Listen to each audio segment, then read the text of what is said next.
She was born in Tulsa, Oklahoma.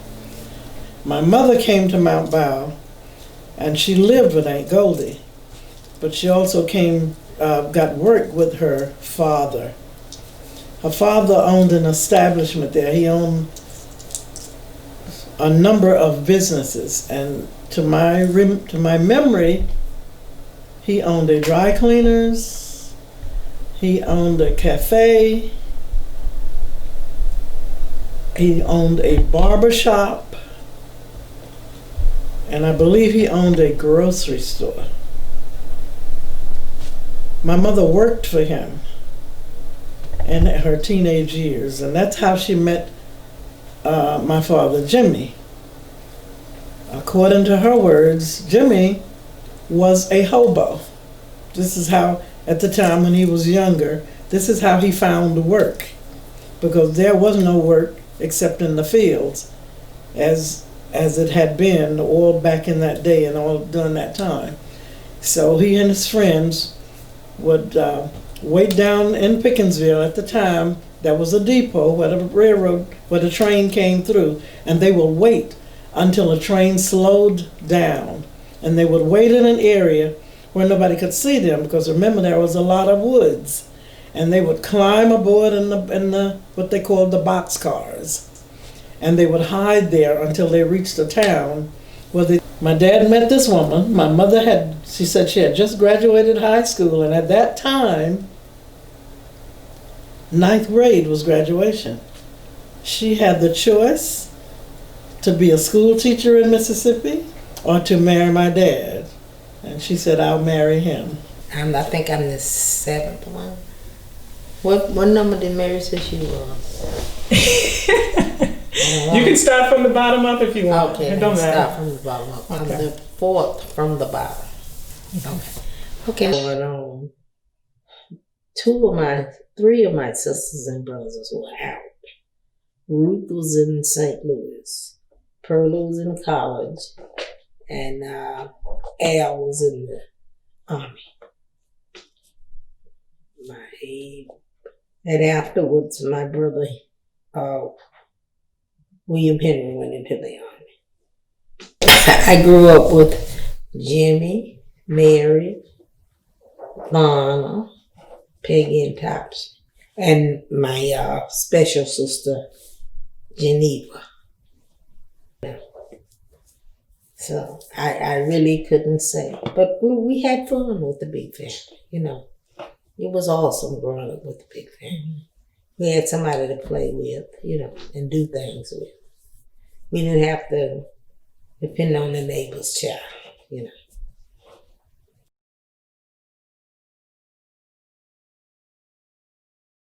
I take care of him 7 days a week. I had to take care with the feed the chickens, take care of that. I had to do it, the milking. And me and Bill used to milk about 8, 9 cows before we went to school every morning. We had that milk for Aunt Paula too. She sold milk. They put it in a big milk can and set it up on the frame, and the milkman would come early in the morning and pick up the milk.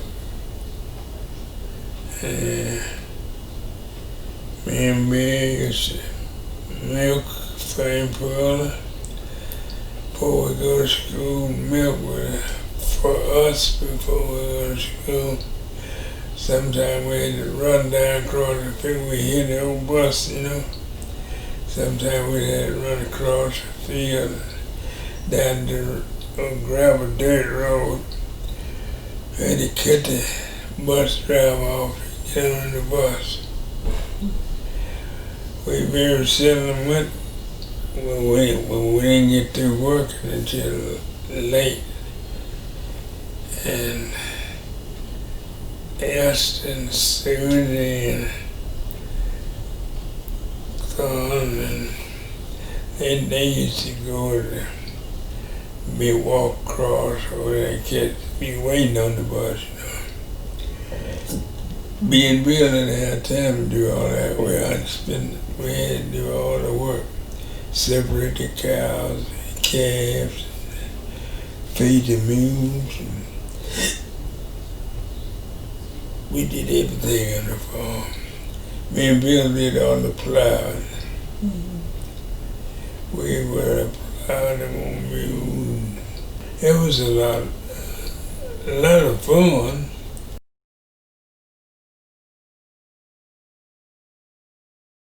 I used to work for other old people. I'd plow the garden for them, and they pay me, and then I'd cut them wood for cooking and firewood to keep warm. That's right. I ain't Pearly. And Miss Johnny D. Hawkins. And them was my special customers. And my dad was in the logging business. That's right. He find timber and buy it from the people. And then after he buy it from the people, he would take it to the sawmill and they would buy it from him. Yeah, he had a log truck and everything. Yeah, he used to drive the log truck and my brother Bill, he drove that log truck till a long time. And him and Al, my brothers Al, they were big time. And then after he wasn't cutting timber, planting cotton, he was a carpenter. Dad used to build houses. Yeah, who you think built that house where we live on that hill?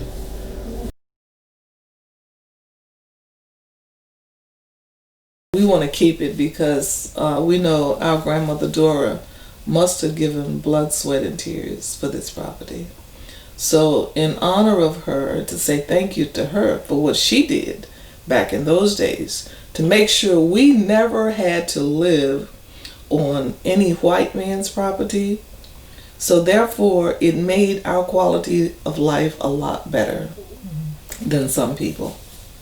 And it's because of Grandma Dora that we are able to say that we always had our own property and our own home. Back in those days, sharecropping was very popular. And when you sharecrop, of course, that affected your quality of life. And that's why some children, because they sharecropped and they lived on the white man's property, they had to make sure that the farm was taken care of before they could even start school. They would maybe come when school would start in August. They would come for the first day or two and get registered. But after that, you may not see them for about a month or even 2 months for some people. So some of the boys, you may not see them actually actively in school until around December. But that was not our case. Because we had our own, because of Dora-Lock, and us having to just be dictated by our mother and our father, we were able to start school and stay in school. And as I said, we would have to stay home maybe 1 or 2 days when school first started. Make sure after that, the expectation for us was you go to school and you come home in the evening and you go to the field and you take care of the vegetables and all that other stuff that has to be done. So our time was more structured, and it was structured by our parents rather than dictated by someone else.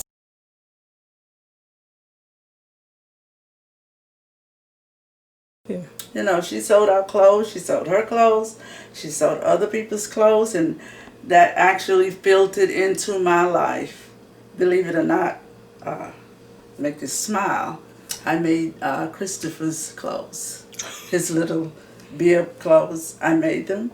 And one year I made him a denim set, myself a denim set, and I made his dad, Jack, a denim set. So, that was great for me. That was great for me. So sewing, it came natural in the family, especially to myself and Paulette. Yeah. So I called Paulette. I said, you know what, I think I want to make a family quilt the family reunion said the vision was mommy and daddy would center and we would be gathered around in the pictures.